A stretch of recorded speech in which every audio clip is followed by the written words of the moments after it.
De Filipenses capítulo 1. Pastor Zapón, ¿podría decirnos qué nos puede compartir del capítulo 1?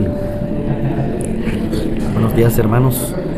La verdad es de que leer la palabra de Dios es sumamente importante, y leyendo lo que habla el libro de Filipenses en el capítulo 1, pues Pablo se conoce, ¿verdad?, un gran apóstol de Jesucristo. Yo veo tres cosas aquí en la primera lectura. Número uno, el interés de la intercesión. Él dice y menciona como unas 3-4 veces diciendo, luego por mis oraciones, dice, doy gracias a Dios siempre que me acuerdo de vosotros, siempre en todas mis oraciones. La palabra todas es de que está siempre, ¿verdad?, anuente a querer interceder. Segundo, el amor que él había alcanzado, ¿verdad?, con los santos, con la iglesia. Y lo tercero que encuentro también aquí es la exhortación a vivir en la unidad, ¿verdad?, que es básicamente fundamental para el avance del evangelio, la predicación. Entonces, Pablo nos da ciertas características en las cuales nosotros necesitamos imitar, ¿verdad?, a Cristo como. Amén. Pastor Jeremías. Hermanos, yo me quedo impactado del apóstol Pablo, como era un amante del evangelio. Creo que es difícil decir que un pastor en estos tiempos diga que me pongo a orar por ustedes para vuestra comunión en el evangelio. Eso es difícil en estos tiempos, ¿va?, que se vive mucho por más de la comodidad de la carne y menos del evangelio. El apóstol Pablo decía eso, él se ponía a orar por vuestra comunión en el evangelio. Vea la oportunidad que el evangelio sea implantado en las personas. En el versículo 17 dice, pero los otros por amor, sabiendo que estoy puesto para la defensa del evangelio. Lo vuelve a decir, y decía que todo lo que él pasaba le servía para el progreso del evangelio. Estaba muy arraigado, estaba muy entregado con la labor que tenía que él hacer, y es que el evangelio tenía que ser presentado. Creo que eso es una labor de nosotros como portadores de la palabra de Dios, presentar el evangelio con gran amor, con gran pasión, para que el evangelio no se quede estancado, sino que sea visto en nosotros que está progresando el evangelio por nuestra labor. Es algo que me impacta que el apóstol Pablo hace. Gracias, Pastor Jerry. Pastor Eli. Sí, hermanos,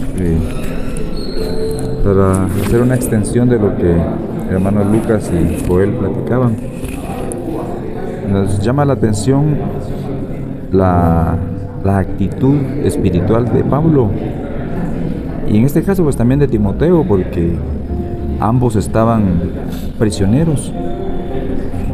Quizá tenían mucho más tiempo para la oración,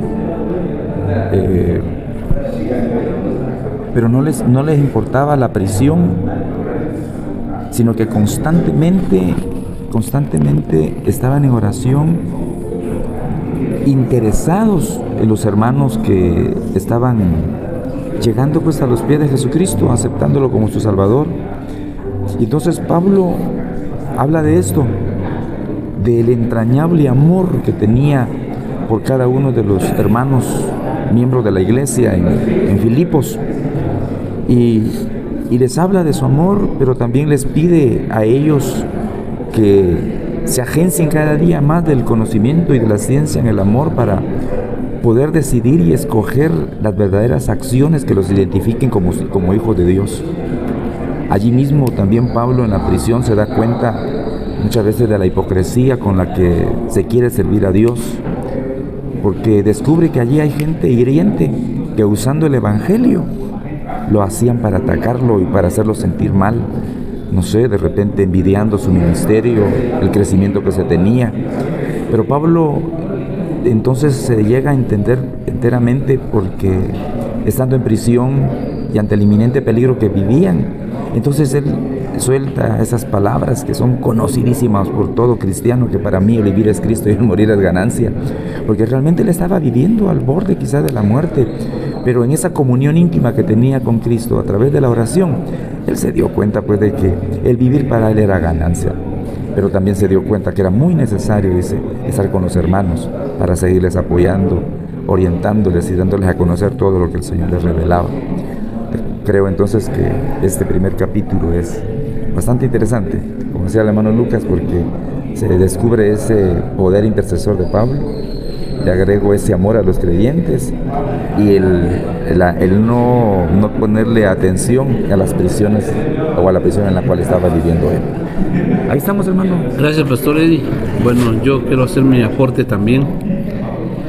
Yo encuentro aquí que como líderes debemos de tener lo siguiente: el orar por los demás, ¿verdad?